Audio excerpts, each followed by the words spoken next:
Hello and welcome to Always Take Notes. We wanted to draw your attention to our crowdfunding page on Patreon. If you've been enjoying Always Take Notes, please do consider supporting us there. It helps us to keep the podcast going. If you support us on Patreon, you can get a great selection of rewards, including a shout out on the show and a selection of successful magazine pictures. If you pledge $10 a month, you also get a free 2-month trial to Otter, worth $26, alongside the other rewards. Otter offers automated transcription and live note-taking for in-person and virtual meetings. I found it to be a huge help when organising interview material. Thanks again for supporting Always Take Notes. Hello and welcome to Always Take Notes. In this episode, we speak to the journalist, author and editor Tina Brown. We spoke to Tina about breaking into journalism and becoming editor of Tatler at 25, editing Vanity Fair and The New Yorker in the 1980s and 90s, and her recent book, The Palace Papers. Just a note to listeners that we recorded this episode before the death of the Queen, but it's a great episode and we hope you enjoy it. Welcome, Tina, to Always Take Notes. It's fantastic to have you on the show. Could we start with The Palace Papers, your latest book? When did you decide that you wanted to return to the subject of the royal family? I felt that after Megxit, there was really something interesting to say, because it was 25 years nearly since the death of Diana, who I wrote about, of course, in the preceding book about the royals, and also because it's in such a precarious place right now, the monarchy. The big, big difference between when I wrote about Diana and when I wrote about everyone else now is that in those days, the Queen was very much, in her prime, very much at the center of the storm. Whereas now, of course, her health is declining and we are in the last act of the Queen. And that makes an enormous difference to the whole gravity, in both senses of the monarchy. I was really struck by this line in the book that you have, and I think I'm paraphrasing slightly here, but it's "what is a princess for?" And I was wondering if you could unpack that, extending perhaps princess to prince as well, but in 2022, in Western Europe, like what is it for the monarchy, and particularly the British monarchy? It can only be for representational significance. A princess is there to epitomize, one hopes, if they do it well, all that is best perhaps about the country's aspirations. So a princess really has to be someone who is willing, essentially, to take on the sort of burden, if you like, of being as appealing about their own nation as they can be. So essentially, it is actually a job for public relations. And that's what it's really come down to, because princesses today are not really obliged to marry royalty in other countries. They're not really obliged to make foreign alliances, which, of course, is what princesses were for. Princesses were there for power reasons. They were there to be married off to, as we saw with Queen Victoria's immense brood. Every one of them married somebody in Europe who was royal. That is not necessary anymore. So their role has really decreased. But I would say if there's one role, it's public relations for their country. You spent 2 years researching the book and undertook 120 interviews. Where do you start when you're beginning a project of this scale? Well, I usually start by interviewing as many people as I can to figure out where the story lies, essentially. And, you don't go in, if you're any good, with a sense of, well, this is the story that I'm looking for necessarily. You have a bit of that, obviously, when you do your book proposal. You're kind of figuring out where you think that the themes are that interest you. But you have to be, of course, willing to change that theme entirely if you find out something different. So my sort of technique, essentially, is to do as many interviews as I can, and then I hear these themes recurring. And I hear interesting insights that I want to pursue, and then continue to report out and kind of go down those particular rabbit holes. So I started doing that at the end of 2019. What was difficult, of course, was that COVID happened. So I was planning to spend the whole year in London, actually, talking to people constantly in London. And I then had to do all of it on phone calls and Zooms, which was really difficult, actually, because many of the people that you interview on a story like this one, they're not really, they're not the Zoom types, they're not. They're very often country gentry, or they're people in the kind of royal circles who are just not really Zoom types. So it was hard, actually. It was very, very hard. But somehow, you get it, you do it. I mean, you can. And it took probably more time, I would say, another maybe another 9 months more than it would have done if I'd been able to go to England and spend a year there. How does it work in terms of access with the British royal family, both for yourself and for other writers? I mean, did you obviously the Queen doesn't do interviews? Is there an avenue where you can like bid for formal access, and does that come with certain caveats, or are you operating entirely through your own networks around the limits of it? Well, I explored formal access, but frankly, it tied my hands too much. I mean, they're very direct in that sense, which is, yes, you can have some access, but there's going to be a lot of provisions for that. A lot of strictures. In other words, they might wish to read the copy that you write, or have certain topics completely off limits, etc. And I just didn't want to be bound by that, obviously, because it would make it a very bland and boring book. So I considered that, and then I thought, no, I'm going to forego that, and I'll just do what I can, in a sense, with my own networks, which are pretty good, So I was able to get a lot of people very close to the royals. You're never going to get the principals to talk to you unless you have completely sort of locked yourself into terms. There are very few. I don't think Camilla's ever, but she's done, I think, a couple of interviews with. She has given a couple of interviews to the Mail, I think, but they're very, very cautious about what you can ask, and I mean, who wants to be in that position? I didn't want to be in that position. I think she did a big splashy thing with Vogue as well recently, which was along those lines. How was the reporting process in terms of the sort of legality of it? I mean, you were reporting on Prince Andrew and Jeffrey Epstein. How did you make that work? Oh my God, there were 450 legal changes in the book. The legal process was really onerous because in the past, you could publish a book in America that was different from the one in England. Of course, what's happened, and it's very interesting, really. I mean, what's happened with kind of global, digital media, essentially, is how do you differentiate any more markets? So actually, it's a bad thing, essentially, for nonfiction writers, because there was a time when you could publish things in America, and if they didn't want to publish it in England, they didn't. And you were protected and everything was fine. Many publishers now don't want to take any of those risks, essentially, of bits of it appearing and, all over the world with different libel laws. So in the case of this book, I don't know that it's true of every book, but certainly Crown made the decision that they wanted to publish it the same in both places because of that, because of all the pickup that it gets and the blurring of those lines. It did protect me because, as we know, the royals have become much more litigious than they ever used to be. Obviously, Harry is wildly litigious now, and as is Meghan. And sometimes William is. In the past, there was very little suing by the royals, unless they had a kind of really open and shut copyright case, for instance, or something that is so clearly a legal transaction that they knew they could sue and it would be won. So I had to go through the legal process through London, essentially. And they were terrific, actually. I must say that they were really good. And they did protect me, which, I'm glad of. But it was painful at times, very painful, to have to make so many changes. And in fact, the manuscript, I only had 2 passes of the galley before they wanted to kind of go to press with that version. I said, how can I do this? I've got like 450 legal changes, which, meant so many paragraphs had to be actually rewritten, as you know, because when you start changing what you can say, then obviously you then have to recast and rethink quite often. So, I mean, it was a very hairy close, let's put it that way. But, I mean, they did very well. And in the end, I don't really think I lost anything really critical.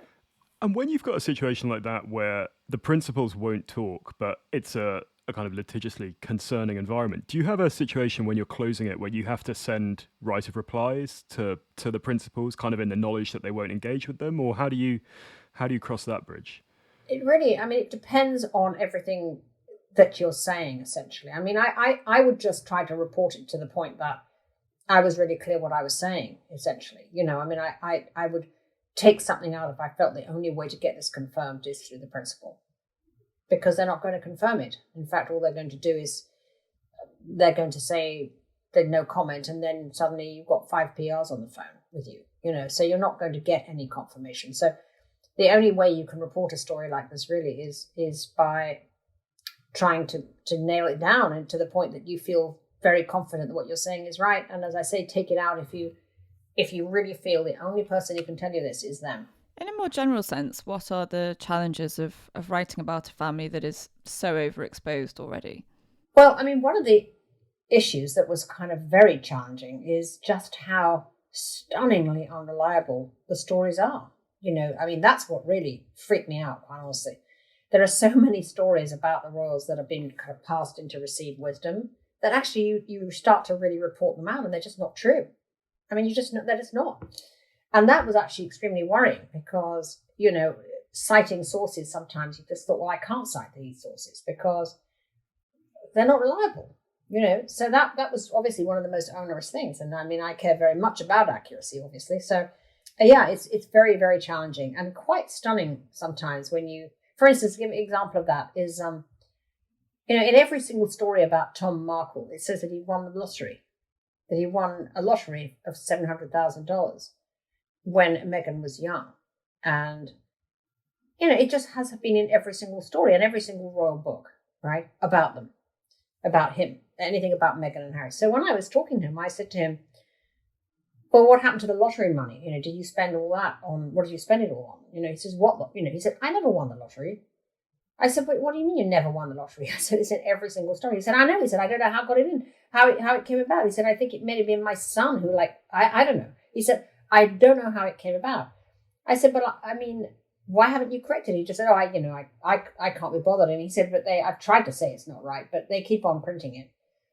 And so I looked up, the person who actually, he said, it started, and he named a reporter, who it started with. And I wrote to her and I said, how did this story happen? She said, oh yeah. She said, his son gave it to me. And she said, and then I published it, and then it turned out not to be right. And I kept telling, the paper that it wasn't right. But, it just went on getting picked up. And I just thought, wow, that is really a drag, for a reporter, because it's like when you have it in so many places, you can't believe that something like that would keep being reported. But that was the kind of thing I would find again and again, actually. I mean, the famous story about Camilla being pelted with bread rolls, for instance, in a supermarket in Wiltshire. Complete fantasy. Never happened. Did not happen. And, she just never used to say a word. I mean, her philosophy has been somewhat of the old guard of the royalty, which I actually think ultimately has played very well for them in the past. I actually do think the Queen, Philip used to sometimes go on the warpath, actually, but certainly the Queen, they never say whether it's right or wrong. I mean, sometimes the palace do put the record right, but 100 of things go by without them saying a word about it. The case of the bread rolls, which really, it's a wonderful story, right? That she was so unpopular that she'd be pelted with bread rolls, just didn't happen. Just totally untrue. I was wondering how your approach has changed or not changed since the Diana Chronicles in 2007. And I was also wondering whether this lunch that you refer to in the book with Anna Wintour and with Princess Diana in 1997, 6 weeks before she died, was that a kind of point of departure for you in wanting to report on the royals, or did all that run back to Tatler and back to earlier in your life? Well, I mean, I never expected really to write a book about them. I mean, clearly, when she died 6 weeks after I had lunch with her, obviously the lunch suddenly became something that was like not really more than an interesting celebrity lunch, if you like, to one that really was engraven in my memory. Because, I mean, when I looked back at everything she'd said, because I do keep a diary and I had kept notes, fortunately, I realized just so many things she said were so kind of telling about her death, essentially. I mean, when she said to me at the lunch that she hated the summer because her boys go to Balmoral and she was left on her own and she had nowhere to go.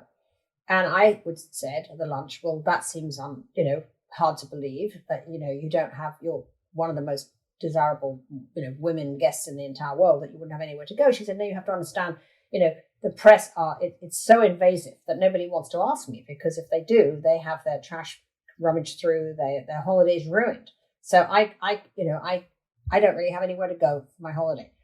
Now that really was so interesting to me because, of course, it's the reason that she went on holiday with Dodi Al-Fayed, because he had, as she liked to put it, all the toys, aeroplanes, yachts, security. And she thought, well, this will be great. I'll be floating in the Mediterranean with all of this privacy that's been arranged by this powerful media mogul, essentially. But of course, it turned out to be the absolute opposite, that actually Dodi Al-Fayed was a sort of celebrity, a press hound. And certainly his father was a press hound and was constantly tipping off the media where they were. So it was the worst, decision she made in her entire life, was to go on that vacation. But it was so interesting to me because she told me why, essentially, at that lunch, why she was going to go. The point you made earlier about reporting and finding all these untruths as you go, was that the same as well for the Diana Chronicles? Yes, it was. But in the case of Diana, of course, the reporting was somewhat different because Diana's dead. And more people were willing to talk about her readily, let's put it that way, than they were with the second book. Because, when someone has died, obviously, there is a different feeling, that it's almost a history. There are people who want to share their memories, etc. So the Diana book, I think, was not easier to report, but perhaps people were more open. And of course, I was able to be in England, which was a big help. We wanted to come back to the Palace Papers later in the conversation, but could we roll back now to your early life? And is it right that you described yourself as being a subversive influence when you were at school, and you were expelled from a number of establishments? Yes, that is right. Yeah, I was at these very sort of posh boarding schools, and they're mostly ridiculous in many ways, and I thought they were, and I would say so. So I wasn't expelled for kind of sexy things like taking drugs or hanging out, drinking, whatever. It was always about being sort of iconoclastic towards the staff, causing trouble as they saw it. And I saw as well in previous interviews that you kept a diary throughout your school years. But did you have a kind of literary sensibility from a young age? Yeah, I did, very, actually. I mean, I was always going to be a writer. I always thought I was going to be a playwright, actually, and I did write some plays. I was always, top of the class in English, if you like, and I came from. My mother was very literary, I was always a literary child, I suppose. And then when you were at university, how did you kind of feel your way into writing professionally? Is it right that you did student journalism, but you were also writing for the Nationals when you were still at Oxford? And I was wondering, what role did Auberon Waugh have here? Was he a kind of mentor? Yes, he was. I mean, well, first of all, I started writing plays. I mean, and I wrote and produced a play at Oxford that we did there, and then it went to the Edinburgh Festival, and it won a prize and was done actually on the Fringe at the Bush Theatre. It's called Under the Bamboo Tree. So my real sort of focus was writing plays. Then a friend of mine became the editor of the student magazine, and she wanted me to get involved as a writer. So I did, of course, and I discovered what fun it was, writing for a magazine. We would do interviews, and there was a series which was called Oxford Superman, in which the columnist, me, had to go and interview people who'd been at Oxford, essentially, and been huge achievers. My first sort of passion to interview was Auberon Waugh, which might seem a strange person to want to interview, but I was obsessed with the literary, pages of the New Statesman, which were at that time absolutely wonderful. I mean, the New Statesman in the 70s, when I was at Oxford, was such a brilliant magazine. I mean, it had Julian Barnes, Martin Amis, Christopher Hitchens, Ian McEwan. I mean, amazing people writing for this one little literary magazine. And Auberon Waugh, whose column I absolutely adored. And he also had his private icon. So I wrote and asked him if I could come and interview him. And I went off actually with Stephen Glover, who is now a writer on the Daily Mail. But he was, at that time, I was dating him, amazingly. And so I wanted someone to come with me and drive me to Somerset.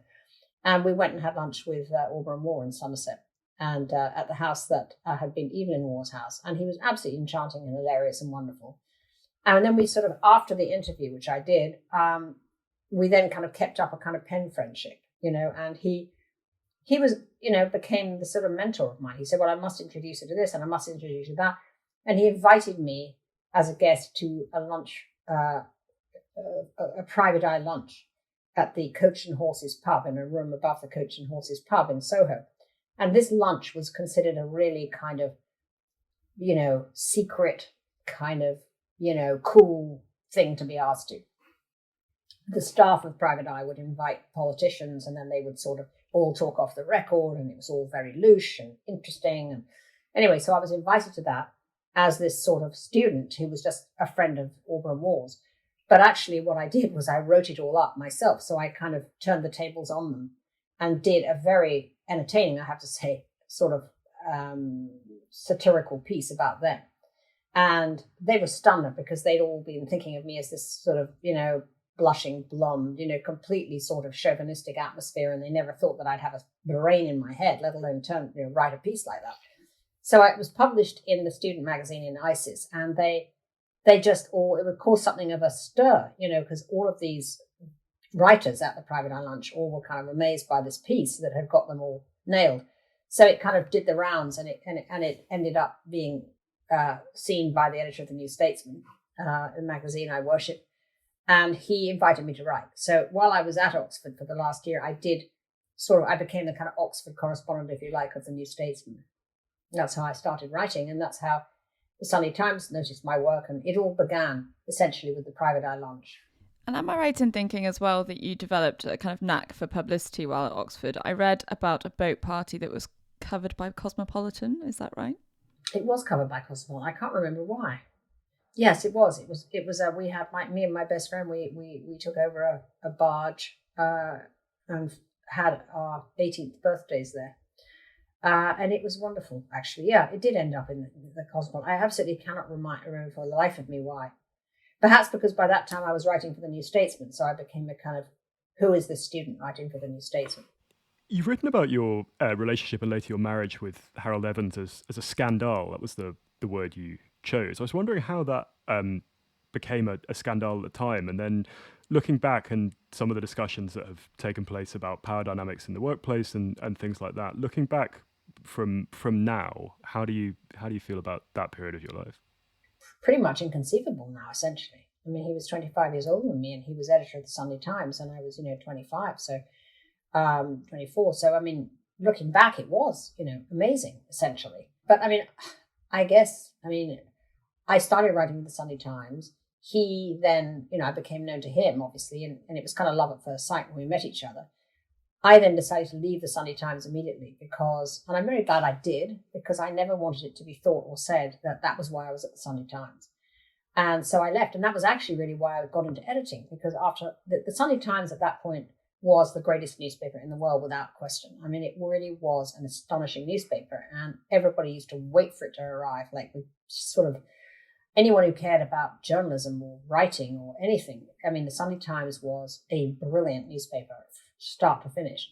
And that was the only place I wanted to write after the New Statesman. I mean, to get there was the pinnacle. So I didn't want to write for any other newspaper. And I didn't know what to do after I left the Sunday Times. I started writing for the Telegraph, but it just wasn't the same. I mean, I didn't want to be in the Telegraph. I wanted to be in the Sunday Times. So I decided to kind of become an editor, essentially. I mean, my pieces were noticed by the new owner of the Tatler, and he was looking for somebody with a social eye to edit Tatler. And many of the pieces I'd written had that social eye, if you like. And he offered the job of editor of the Tatler to every single editor of any note. They'd all turned it down. I was 25, and he decided, I'll go for youth. So he offered me the job. I'd never edited anything. And that's how I sort of flipped, essentially. I mean, if I hadn't fallen in love with Harry, I would have stayed at the Sunday Times for sure and been, one of their kind of, big time writers. But because I couldn't, my career took a different path. You said that Harry taught you everything you know about, or everything about what it is to be an editor. What did you mean by that? Well, I mean, I was so enthralled with him as an editor. I mean, to watch Harry editing was like, he was the Nijinsky of newsprint. There's no doubt about it. I mean, he could do it all. He could write pieces, edit pieces, transform pieces. I've never seen anybody transform copy like he could. I mean, it was quite incredible. He would just take a big pile of notes and he could just vacuum it all up, and out it would come a wonderful piece. He was extraordinary like that. So he could do that, and he was brilliant on photography. He was brilliant on layout. He did the headlines. He was an extraordinary investigative editor in the sense of having the Insight team sort of, who he would sort of marshal to do these remarkable investigations. So, I mean, he was an amazing editor.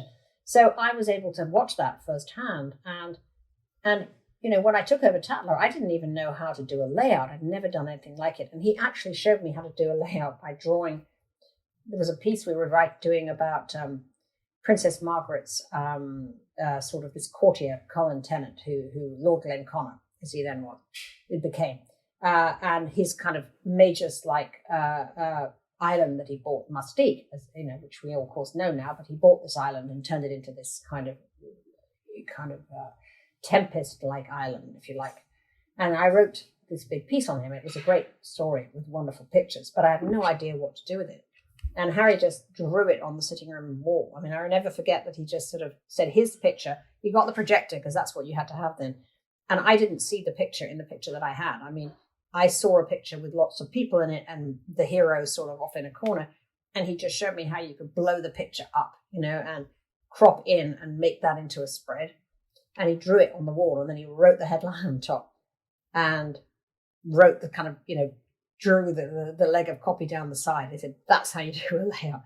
I mean, literally, he taught me how to do everything. He taught me how to do captions. I mean, he gave me, I'll never forget him giving me a sort of tutorial on how to write a caption, and how a caption, people make the mistake of telling you what you see in the picture instead of telling you what you don't see in the picture, that kind of stuff. I mean, he's an extraordinary teacher, actually, too. I mean, his last book he wrote when he was 88, Do I Make Myself Clear, was a remarkable, it's a wonderful book for anybody wanting to learn how to write, quite honestly. I mean, it's full of kind of wonderful media lore, if you like. I mean, he says wonderful things like, a newspaper is an argument on the way to a deadline. If there isn't an argument, it's not much of a newspaper. I mean, he had so many amazing sort of philosophical thoughts about editing.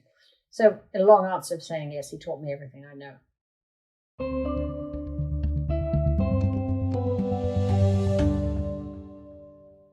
Hello, it's Artemis, the producer of Always Take Notes.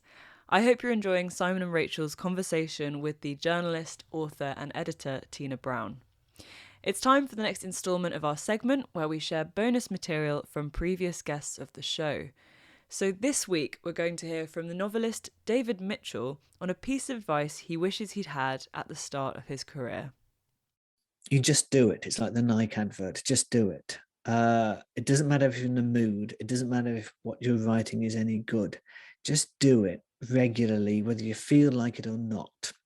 And pretty soon you will find, if this is the right thing for you to be doing, you will find that you hit a kind of a virtuous spiral point where you begin to gain, where the pleasure you begin to gain from just seeing a decent sentence, a half-decent sentence, and then turning that half-decent sentence into a decent sentence, and turning that decent sentence into a pretty damn perfect sentence. The pleasure you get from that, you get a hit from it, and you want more of it. And that overcomes reluctance, headaches, bad days. You just want more of that. Just get to that point.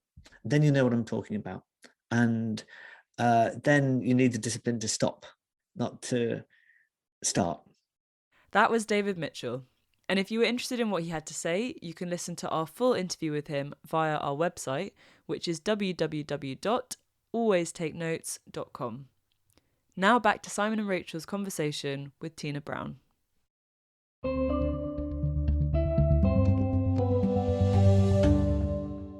I read this story that when you were at Tatler in the early days, the budgets were so tight that you used to send someone down with review copies to sell on the Charing Cross Road to make money. Is that true? Absolutely true, yes. We had a budget of £10,000 a year, and I used to write for the magazine. We usually wrote two or three stories. I had three different names. I was Christina Evans, which is my sort of, my name, my born name is Christina, and I was living with Harry Evans. So it was Christina Evans. And then there was Rosie Boot, which was my sort of parody name, which I would write kind of parody pieces under. To stick the boot in specifically, or Rosie Boot was a real person, actually. She became Marchioness of Tavistock. She was the Rosie Boot columns were about men, eligible men, and I would just satirize men who were at that time considered eligible. You moved to Vanity Fair in 1983. what were your assessments of the publication's strengths and weaknesses at that point when you were offered the role? Well, there weren't any strengths. I mean, it was, what was so entertaining about it all was that there we were at Tatler, this tiny band of sort of, we were a very talented band, I have to say. I mean, all of the people that I had at Tatler went off to huge careers, like Nicholas Coleridge, who's, became the editorial director, president of Condé Nast. And, but when I hired him, he was a sort of right out of Cambridge and sort of intern figure. But there were so many great gifted people there. And the magazine we were putting out was terrific, So we were bought by Condé Nast, and we had heard that they were launching Vanity Fair. So we were all kind of, we were sort of drooling over the thought of it. I mean, I was obsessed with the great American magazines like the New Yorker and Vanity Fair. So I had all the kind of books, and picture books about the old Vanity Fair, etc. So we were kind of waiting, and they were spending a fortune. I mean, they were spending hundreds of thousands of dollars on this launch. They were sending people, around the world to kind of collect photography and art pieces and buying the entire Marquez book, A Chronicle of a Death Foretold. And I mean, they were just money. I mean, we were so jealous, at Tatler with no money, no budget really. And they had all this money. So we were expecting something incredible to come out. And then when it came out, we were stunned. I mean, I never forget opening that magazine in the office of Tatler in London, and we all kind of crowded around, and I said, look, it's here, let's look at it. And we just looked at it and said, this sucks, it's just everything about it. It had horrific art direction. I mean, it was like a typographical zoo. I mean, it was all of this kind of upside down type and huge headlines, and you couldn't read it or understand it. The covers were these kind of very pretentious black and white Irving Penn photographs of artists like Susan Sontag or, Philip Roth. I mean, the last thing you want is a black and white close-up of Philip Roth with his finger up his nose. I mean, this is not an appealing face. I mean, writers should be read, not looked at, right? So it was really bad and very pretentious too, very kind of lofty and self-admiring.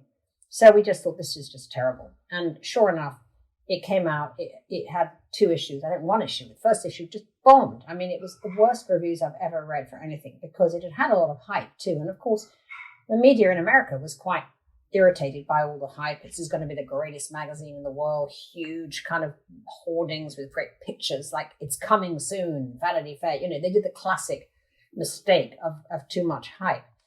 And so it was completely panned, and quickly they were looking for a new editor. And at that point, Cy Newhouse, the owner of Condé Nast, asked if I would come and sort of consult, essentially, because I'd had such success with the New Yorker. Tatler, they thought, well, maybe this kind of young Turk could come in and sort of give us some help and consult. So I left. I did leave. I had left Tatler at that point because I was tired of it.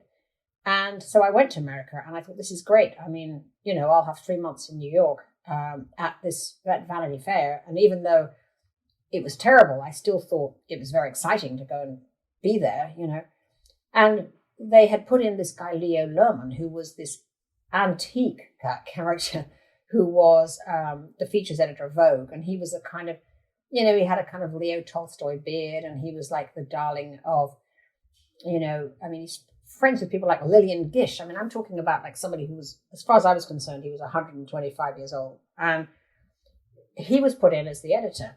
And so I was with him, essentially, supposed to help him edit Vanity Fair. But of course, he hated me because he was very, very jealous and very competitive. And he couldn't do it. He couldn't do it at all.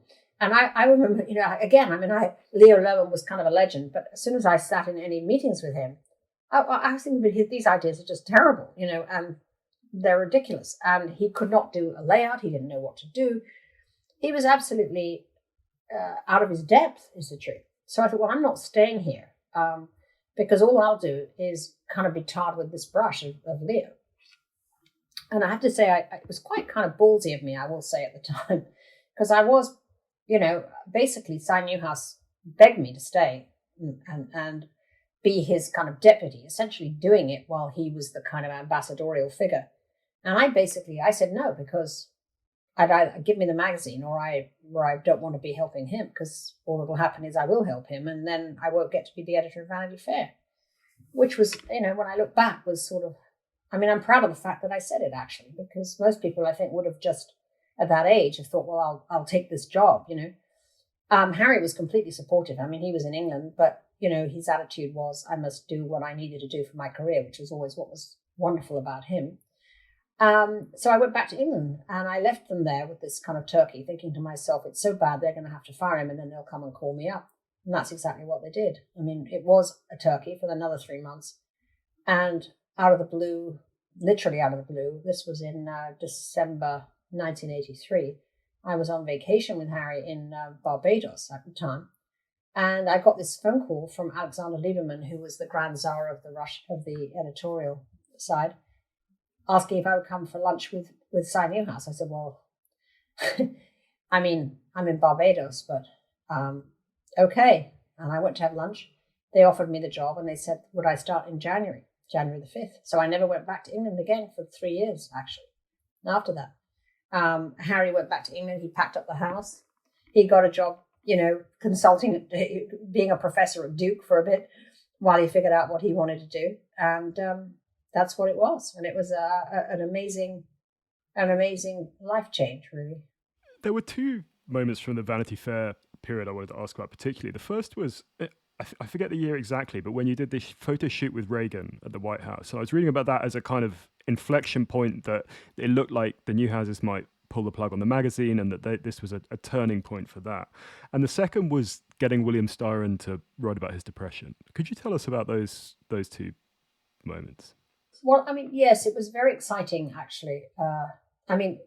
Cy was about to close the magazine. We'd had 8 or 9 months, and the advertising wasn't coming. And I was also struggling to get. I redesigned it immediately, but I was struggling to get the content that I needed. It was really hard to get my vision of a mix of great reporting, cultural material, fabulous photography, all of these things together. Most difficult was to get the great reporting, because a lot of people didn't want to write for the magazine at that point, because it had really had, it's a bit of a joke. People were taking a wait and see attitude.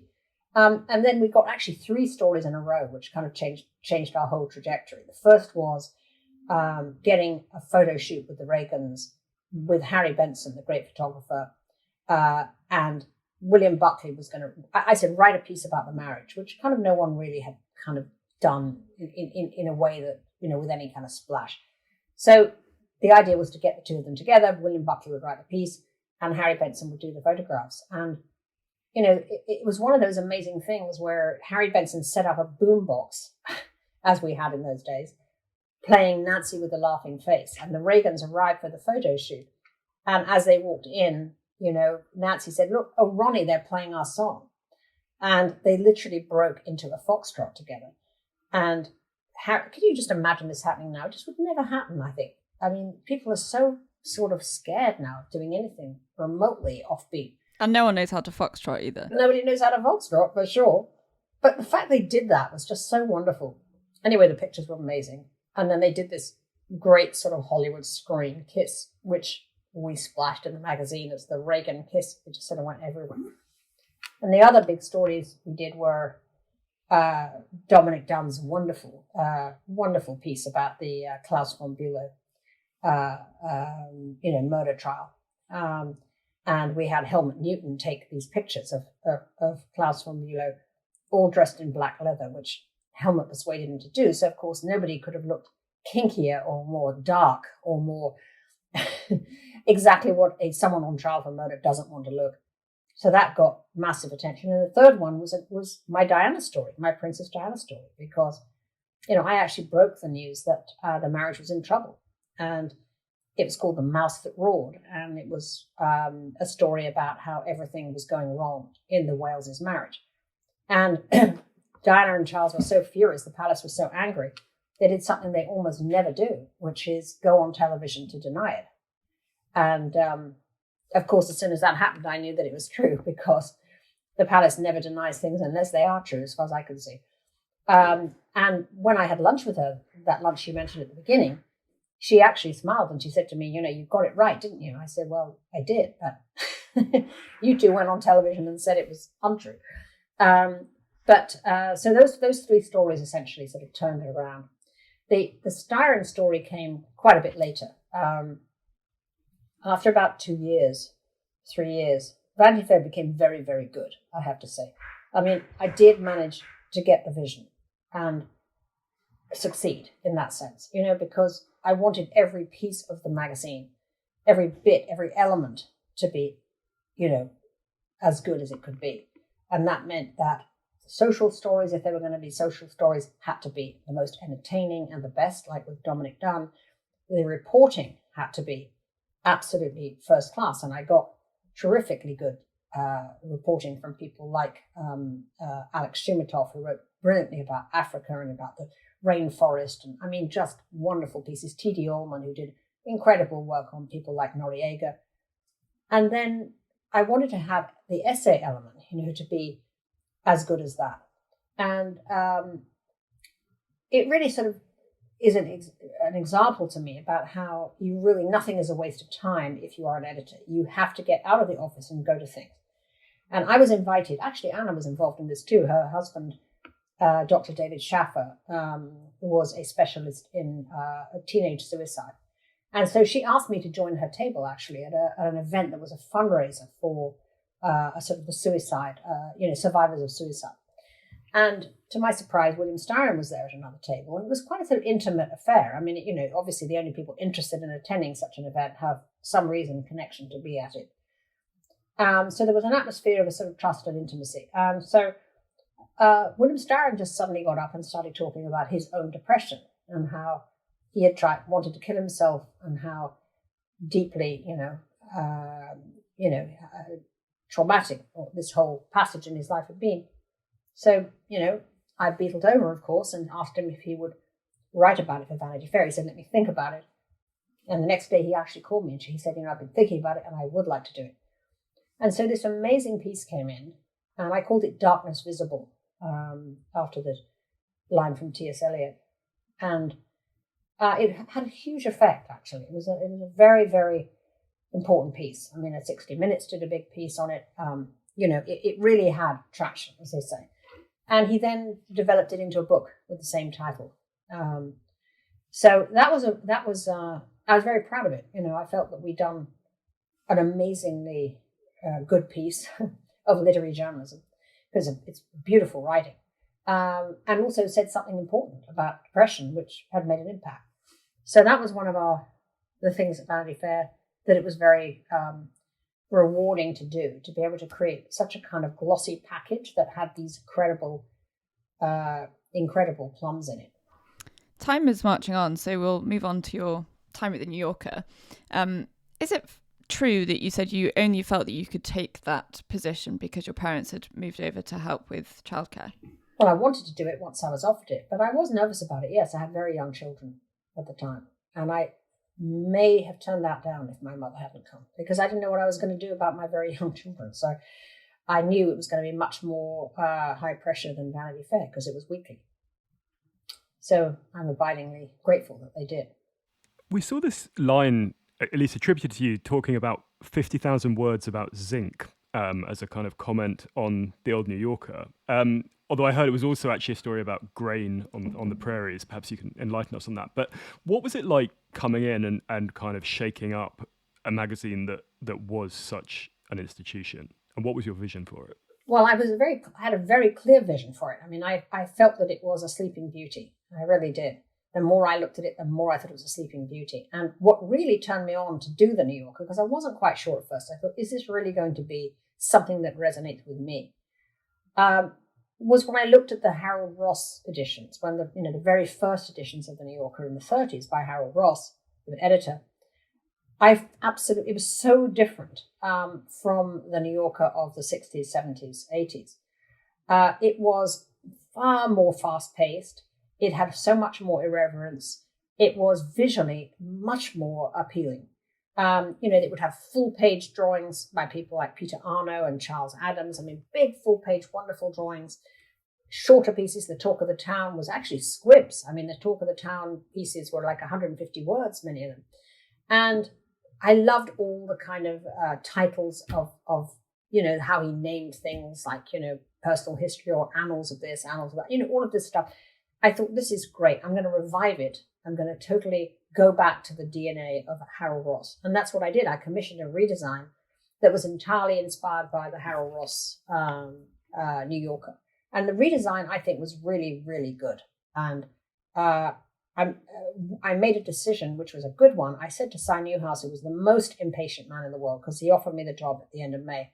I said, I'm not going to come into this office until September. I am going to work on a different floor, redesigning the New Yorker and rethinking the New Yorker. And I did do that. I held him to it, even though he was so, kept saying, I need you in and I need you in. I said, no, I'm not going to do it. I'm going to do the redesign separately. And I did that with a brilliant French designer called Caroline Maillot. And she, her redesign of the New Yorker was really wonderful. And at the same time, it allowed me to have time to reach out to all of these new illustrators like Edward Sorel and Art Spiegelman, all these people who'd never done any illustration work for the New Yorker. And I revived, all of that illustration that had gone from the magazine. And I brought in Richard Avedon as to be the very first New Yorker photographer, because they didn't have photographs really at that time at all. And so I said to Avedon, will you come and be our only photographer and just create with your clean, stark, essentially, black and white imagery, a look that would be appropriate for the New Yorker, which we did. And now they have other photographs as well. But Dick really helped to create the look that we wanted. And when you took over, was it really a place where writers weren't asked when they would file, and that there were people on staff who kind of hadn't written anything for years or indeed decades? There were two kinds of writers at the New Yorker. There were the writers who were there because they were good, and the writers who thought that they were good because they were there, right? Now, that category, that second category, was a lot of people. And they were the ones I had the biggest trouble with, because they were people who were actually very mediocre writers who had been sort of allowed to kind of, Shawn was very old at the end, William Shawn. And you know how it is when you get older, you're less inclined to make tough decisions. And so the garden had become overweeded with a lot of writers, frankly, who were second rate. And then there were the other writers, the wonderful writers like Roger Angell, John Updike, Lillian Ross. They were the people I treasured. And actually, they loved my editorship. I mean, they gave me huge support. I mean, Roger Angell was thrilled with my editorship because I actually persuaded him to not only write about baseball, but write about his own life. And he loved that pivot. And, I actually took a lot of the writers who were older and gave them a fresh way of writing. So they were actually thrilled. I mean, I had John Updike writing about everything under the sun. I mean, wasn't, taking him out of book reviews and just doing everything under the sun. Harold Brodkey, who was this huge kind of egghead, I mean, I sent him to the Oscars, I mean, he wrote the most wonderful piece, and they actually loved that. The trouble I got was from the other crowd, who were very resentful of my, frankly, being demanding. And I laid off, as you're supposed to say in America, 52 writers, actually. And I hired about another 45, including David Remnick, Malcolm Gladwell, Jane Mayer, Anthony Lane. I mean, I brought in Jeffrey Toobin, an amazing new cadre of young writers. Not so young now, but they were then. And they weren't every bit as good as those classic older writers. Some of them much better, I would say. And how did the economics of the magazine work at that time? Were you expected to turn a profit, or was there an understanding that this kind of rebuild was going to be expensive? Well, I mean, the magazine was losing money when I took it over prodigiously, and losing advertising. That was the major fear, because the readership had got so old that the advertisers were bailing out. Cy Newhouse was fabulous in that he said to me, you need to completely, re-energize this whole thing. And there wasn't the time to wait till you lost those 52 writers, etc., to hire the other ones. So there was going to be a period where it was expensive because, you can't go in and fire 52 writers. I had to, each one of those was a conversation that would take time, and I tried to do it elegantly, and I tried to do it properly, and I didn't want any hurt feelings and bad behavior towards people. So you couldn't do the purge before you sort of brought on the others, because otherwise the magazine would die. There wasn't time. I mean, it literally was a dying magazine. So he knew there was going to be an expensive period, and there was. But we got the losses down. It was losing I think it was about 18 million when I took it over. I got the losses down to 12 million by the time that I left. And then it took David another 3 or 4 years to get the losses, get it really on a good footing. It was going to take another 5 years, and it did. It did. But, that was what was good about Si. He understood you can play the long game here, and you need to do what's right. And, we did. It's a rule of the podcast, actually, that we talk about money.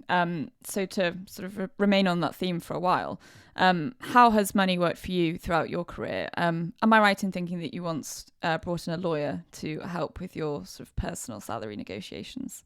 You bet. I mean, actually, he was the super agent, Mort Jankler, who died just recently. Yes, I mean, I'm not good at negotiating for myself at all. So I always prefer to work with an agent, which is not exactly uncommon these days. It was uncommon at Condé Nast when I did it because no one had ever done that before. But he was certainly very effective for me because I discovered I was wildly underpaid compared to Arthur Cooper, who was editor of GQ. I discovered that he was paid a lot more than I was, even though I'd turned around Vanity Fair and, had made it into the sort of flagship magazine. Maybe because, I hadn't asked, being, a young woman when I arrived, but I was very underpaid and didn't really realize it because I was having such a great time. And then I did start to realize it when I learned what Arthur Cooper was paid.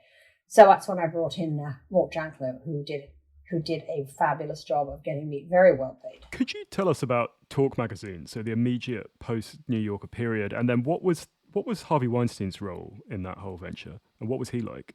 Oh, God, he was a monster. I mean, it was the most absurd thing I ever did in my life. I mean, I left the New Yorker. He basically, I wanted to make the New Yorker more than just a magazine after 7 years. I felt that I wanted to turn it into something that was, a book company, a radio show, pre-podcast, obviously, movies, essentially what everybody's trying to do now at Condé Nast. But I mean, this was like in 1992, right? So I was really ahead of the curve on that. And I was right, as we've seen, because that's what they're trying to do now. It took them all of that time. And Si just didn't see it. He just basically said, stick to your knitting. This is a magazine. We're not going to ever do those things. And I was frustrated. And I was in that mood when Harvey Weinstein came knocking and said, what you need to do is a magazine that does movies, books. I mean, he basically sang from my hymn sheet. So, this was the Harvey Weinstein of the English Patient and of, Shakespeare in Love. It was that era. So he was at that time the golden tastemaker, essentially, who could figure out how to market, material that was high quality, which is exactly what I wanted, because I felt that Condé Nast did not understand really how to market the New Yorker. I kept telling them to raise the subscription rate because I thought people would pay a lot more, but they wouldn't. If you can believe it, they insisted on keeping the subscription rate at $12 an issue, which was insane. I said people pay $50 for the New Yorker. I mean, now I don't know what it is. It's like right up in the stratosphere. And they did eventually adopt that technique, which David Remnick had been, quickly saw was exactly the right thing to do. But it took him several years to get them to do it. So, Harvey looked like to me someone who could do that. But of course, that's not what he was at all. I mean, he was a completely, he never sexually harassed me. I was not, the kind of woman that he was his type, thank God. But he was such a bully, and he was, I mean, I knew I'd made a mistake like within 5 minutes of going to work for him, essentially. So that was a disaster for me. But, Talk Magazine, I loved, and I thought that it was a really, really good magazine. And I still think it's a really, really good magazine. Interesting, whenever I do book signings, there's always somebody there with a copy of Talk Magazine, always, who says, I loved Talk Magazine, will you sign it? And it really was a great magazine. In some ways, it had some of the best content I ever did, actually. So it was very upsetting to me to have to fold it. I wondered what your assessment of the print magazine landscape is today. I think in one interview you said you hadn't picked one up in years and that you yourself read everything online. What do you think the future of print magazine journalism is? Unfortunately, I think it's a kind of niche. Maybe it goes back to being what it was in the early days of Vanity Fair in the 30s when, only 30,000 people read Vanity Fair in the 30s. It's going to be a niche thing. And, screens have won, haven't they? So, yeah, sadly. I mean, I regard magazines as a real art form. The seduction of photographs and type and and how a headline is played and covers and all of that beauty of the craft of magazines essentially is going by the board. And alas, I don't think you're going to see many of them surviving. So that's a great sadness. But at the same time, I can't be a hypocrite. I read everything on my phone, so that's where we are. And, I started the Daily Beast, don't forget, which was after Talk. I launched the Daily Beast digital news site, and I found it enormously exciting to do. I found the Daily Beast, I had some of the greatest fun in my life doing the Daily Beast. We're coming up against the end of our time limit, but a last question from me, and kind of circling back to the Palace Papers now, was I was reading the acknowledgements at the end of the book, and it's a kind of extraordinary tour through the media and political landscape on two countries. I was interested in this idea of being an outsider and being an insider, because another point that I read is that when Harold, your late husband, was first hired as a sort of national newspaper editor, he was hired because he was an outsider. Wasn't there this line like, you don't know anyone, like you're not beholden to powerful forces, and this kind of crusading that he did with thalidomide and things like that? How have you found throughout your career walking that line between being an insider and being an outsider? Well, I mean, sometimes it got me into a lot of difficulties, actually. I mean, Vanity Fair, I would always support the story, so I offended a lot of people, actually, with stories that I stood behind, with people that I knew, essentially. And that's not pleasant, actually. It's the kind of least pleasant part of being an editor, essentially, is when you're about to publish a story that somebody you like is going to hate. So I did a fair bit of that at the New Yorker and at Vanity Fair and at the Daily Beast, but it's also the price you pay for being any good, because, one of the worst things I had to do was Adam Gopnik wrote the most amazingly brilliant, but really excoriatingly negative piece about John Richardson's book on Picasso, actually. And it actually was being published by my husband at Random House to make it even more difficult. And John Richardson was really a very good friend of mine. But I would never have occurred to me to not publish it. And he never spoke to me. I mean, my God, he was, the rage and that came my way after it. Even 20 years later, we were put together at a dinner party and he saw who was there and he just stormed out of the room, So, one just has to stand by the pieces. Otherwise, you're no good as an editor. And a final question from me.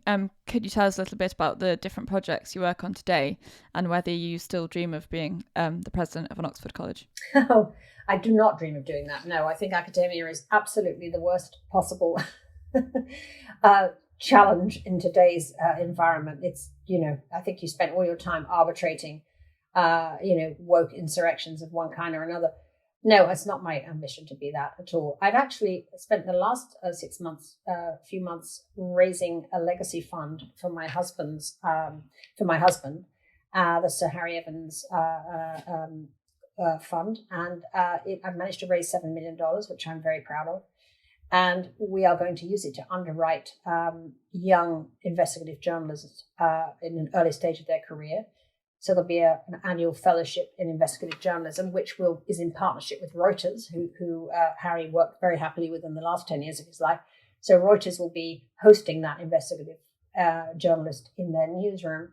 And then we're going to do an annual investigative journalism summit in London, where we, showcase, spotlight, talk about and talk to brilliant journalists from globally, from all over the world.